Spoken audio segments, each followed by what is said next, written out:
ಕಲಬುರಗಿ ನಗರದಲ್ಲಿ ಇರುವ ಜಿಲ್ಲಾ ಪತ್ರಿಕಾ ಭವನದ ನವೀಕರಣ ಆಗಿರುವ ಹಿನ್ನೆಲೆಯಲ್ಲಿ ನವೀಕರಣಗೊಂಡ ಪತ್ರಿಕಾ ಭವನವನ್ನು ವೈದ್ಯಕೀಯ ಸಚಿವರಾದ ಡಾಕ್ಟರ್ ಶರಣಪ್ರಕಾಶ್ ಪಾಟೀಲ್ ಅವರು ರಿಬ್ಬನ್ ಕತ್ತರಿಸುವ ಮೂಲಕ ಉದ್ಘಾಟನೆಯನ್ನು ಮಾಡಿದರು.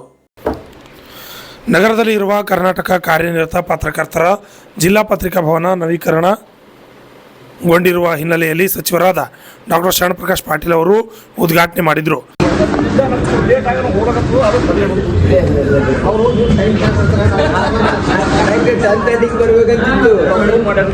ಏನಾಯ್ತು ಇವರು ರೇವಣ್ಣವ್ರು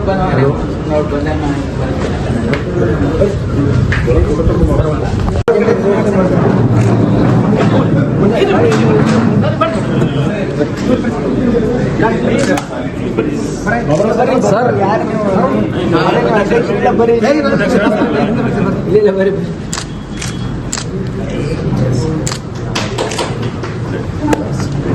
ಈ ಸಂದರ್ಭದಲ್ಲಿ ಜಿಲ್ಲಾಧಿಕಾರಿ ಇಕ್ರಾಮುಲ್ಲಾ ಶರೀಫ್, ಮುಖಂಡರಾದ ಬಿಜಿ ಪಾಟೀಲ್ ಅವರು ಈ ಸಂದರ್ಭದಲ್ಲಿ ಹಾಜರಿದ್ದರು.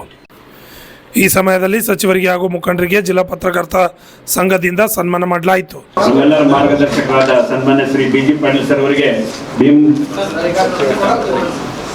ಅರುಣ ಭೀಮಾಶಂಕರ್ ಅವರು ಅರುಣ ಉಪಾಧ್ಯಕ್ಷ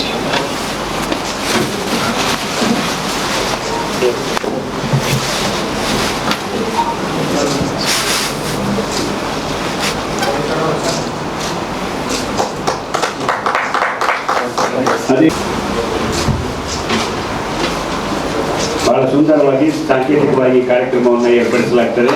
ನಂತರ ಸಚಿವರು ಪತ್ರಿಕಾಗೋಷ್ಠಿಯನ್ನು ಉದ್ದೇಶಿಸಿ ಮಾತಾಡ್ತಾರೆ. ಅದಕ್ಕಿಂತ ಮುಂಚಿತವಾಗಿ 2 ನಿಮಿಷ ನಂತರ ಮಾತನಾಡಿದ ಬಿಜಿ ಪಾಟೀಲ್ ಅವರು ಪತ್ರಕರ್ತರಿಗಾಗಿ ಉತ್ತಮ ಸೌಲಭ್ಯವುಳ್ಳ ಪತ್ರಿಕಾ ಭವನ ಯೋಜನೆಯನ್ನು ನನ್ನ ಅನುದಾನದಲ್ಲಿ ನವೀಕರಣ ಮಾಡಿರುವುದು ಖುಷಿ ತಂದಿದೆ ಎಂದರು. ಸಚಿವರಾದ ಅವರಿಗೂ ಕೂಡ ಈ ಕಾರ್ಯಕ್ರಮ ಸ್ವಾಗತಿಸಿ ನನಗೆ ಬಹಳ ಸಂತೋಷ ಅನ್ನಿಸ್ತದೆ.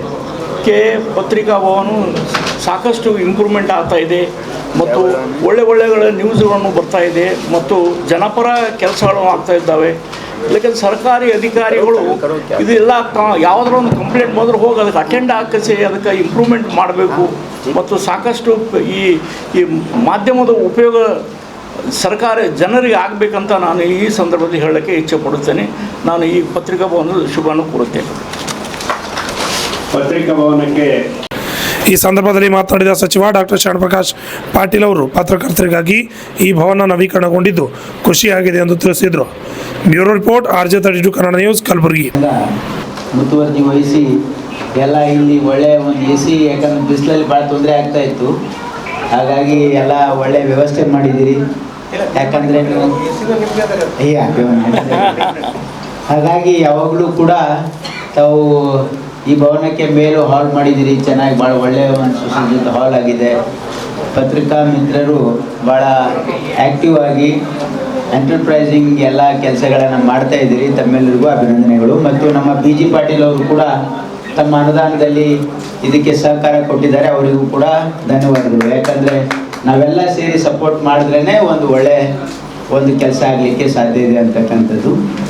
ಇವತ್ತು ವಿಶೇಷವಾಗಿ ನಾನು ಪತ್ರಿಕಾ ಒಂದು ಗೋಷ್ಠಿಯನ್ನು ಕರೆದಿರ್ತಕ್ಕಂಥ ಮುಖ್ಯ ಉದ್ದೇಶ, ನಾವು ಕಲಬುರಗಿಯಲ್ಲಿ ಇನ್ನೊಂದು ಉದ್ಯೋಗ ಮೇಳವನ್ನು ಮಾಡಬೇಕು ಅಂತ ಇದೆ. ಆ ಉದ್ಯೋಗ ಮೇಳ ಈಗಾಗಲೇ ಒಂದು ಭಾಳ ಬೃಹತ್ ಪ್ರಮಾಣದ ಉದ್ಯೋಗ ಮೇಳವನ್ನು ಮಾಡಿದ್ದೀವಿ.